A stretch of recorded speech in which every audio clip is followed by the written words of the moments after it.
আসসালামু আলাইকুম রহমতুল্লাহি ওয়া বারাকাতুহু। আমাদের সমাজে বাবা-মায়েরা অনেক বেশি চিন্তিত থাকে বাচ্চার আচরণ নিয়ে, অন্যদের মতো না হওয়া নিয়ে, দুষ্টুমি নিয়ে। সিম্পল একটা ব্যাপার যদি মাথায় রাখা যায় তাহলে কিন্তু এই দুশ্চিন্তা থেকে পরিত্রাণ পেতে পারি। আমরা আমাদের বাচ্চাদের সাথে কি আচরণ করছি, তাদের সামনে আমরা কিভাবে অন্যদের সাথে কথা বলছি, কি আচরণ করছি, এইটা যদি আমরা প্রথমত কন্ট্রোল করতে পারি তাহলে অনেকটাই সহজ হয়ে যাবে। দ্বিতীয়ত হচ্ছে কেন অন্যদের মতো হয় না? বাচ্চাকে আল্লাহ সৃষ্টি করেছেন একটা ভাবে। তাকে তার মতো করে বেড়ে উঠতে দেয়াটা সবথেকে বুদ্ধিমানের কাজ।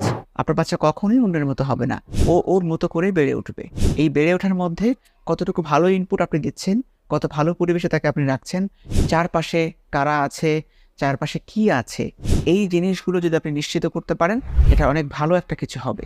শুধু যদি আমরা দুশ্চিন্তা করি, বাচ্চাকে অহেতুক শাসন করি, বাচ্চাকে মারধর করি, কোনো ফলই আমরা পাবো না। বরঞ্চ হিতে বিপরীত হবে।